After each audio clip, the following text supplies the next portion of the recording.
නරියා රජ වුණා වගේ. ඔන්න එකමත් එක රටක හිටියා කපටි නරියෙක්. මේ නරියා හැම වෙලේම කරේ නරියන්ට ඔබින දේවල් නම් නෙවෙයි. ඉතින් එක දවසක් එක ගෙදරකට රිංගපු මේ නරියා මුට්ටියකට ඔලුව දාලා බැලුවා. හරිම වැඩේ. ඒ මුට්ටිය තීන්ත පුරවපු එකක්. ගේ පිටිපස්සේ සද්දය ඇහිලා ගෙදර මිනිස්සු දුවගෙන ආවා. හොඳටම කලබල වුණු නරියා දුවන්න ඔලුව එළියට ගන්න හැදුවත් තවත් ඔලුව මුට්ටිය ඇතුළෙම හිර වුණා. අනේ ඉතින් මේ නරියා මුට්ටිය ඔලුවේ දාගෙනම පැනලා දිව්වා. දැන් මේ නරියට කිසිම දෙයක් පේන්නේ නැහැ. ඌ ගස්වල ගල්වල හැප්පෙමින් වැටි හැමතැනම දිව්වා. ඔන්න එක පාරටම මේ නරියාගේ ඔලුව ගහක හැප්පුණා. මුට්ටිය බිඳිලා බිමට වැටුණා. හැබැයි තව ලොකු අවුලක් තිබුණා. මුට්ටිය බිඳුනට මුට්ටියේ කට නරියාගේ බෙල්ලේ මාලයක් වගේ ඉතුරු වුණා. ඒ විතරක් නෙවෙයි, තීන්ත මුට්ටියට වැටුණු නරියාගේ ඔළුව නිල් පාටයි. අනේ ඉතින් මේ නරියා මේක දන්නේ නැහැනේ. ඌ කැලේට ගියා. දැන් හම්බ වෙන හැම සතාම නරියා දිහා අමුතු විදිහට බලන්න පටන් ගත්තා. සමහර සත්තු බයෙන් හැංගුණා. නරියට හරිම පුදුමයි. දැන් මේ නරියට හොඳටම බඩගිනි. වතුර තිබහයි. ඌ පොකුණට ගිහින් වතුර බොන්න නැමුණා. එතකොට තමයි නරියා තමන්ගේ මූණ දැක්කේ. මූණ නිල් පාටයි. නරියත් හොඳටම බය වුණා.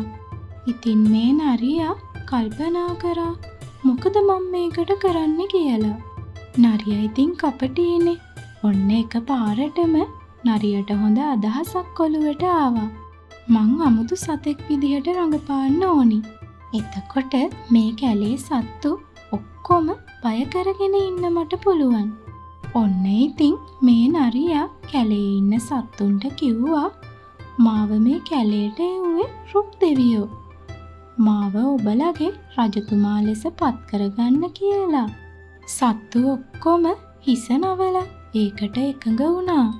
දැන් නරියා තමයි කැලේ රජා. දැන් මේ කපටි නරියට කෑම හොයන්නවත් කැලේ ඇවිදින්න ඕනි නැහැ.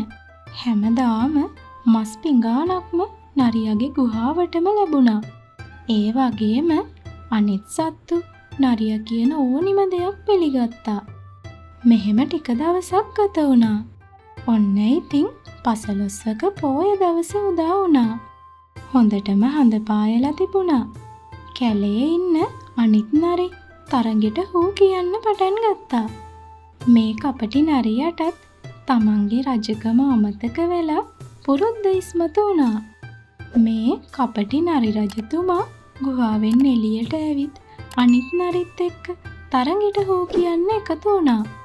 රජතුමාගේ ගුහාව පැත්තෙන් ඇහෙන සද්දේ බලන්න අනිත් සත්තු ඔක්කොම ගුහාව පැත්තට දුවගෙන ආවා. එතකොට තමයි අනිත් සත්තුන්ට තේරුනේ මෙච්චර දවසක් ඔවුන් රැවටුණු බව. ඊට පස්සේ සත්තු ඔක්කොම එකතු වෙලා මහ රෑම මේ කපටි නරියව මුළු කැලෙින්ම පන්නලා දැම්මා. අන්න එදා ඉඳලා තමයි මේ වගේ වෙස්මාරු කරගෙන කපටි වැඩ කරන අය හමු වුණාම හරියට නරියා රජ වුණා වගේ කියලා කියන්න පුරුදු වුණේ. ඊසොප්ගේ රසවත් උපමා කතාවක් වෙන මෙම කතාව අදට අවසන්. මේ වගේ තවත් ලස්සන කතන්දරවලට සවන් දෙන්න අපේ සිංහල කතන්දර YouTube channel එක මතක ඇතුව subscribe කරලා තියාගන්න. තවත් ලස්සන කතන්දරයකින් නැවත හමු වනතුරු හැමෝටම සුබ දවසක්.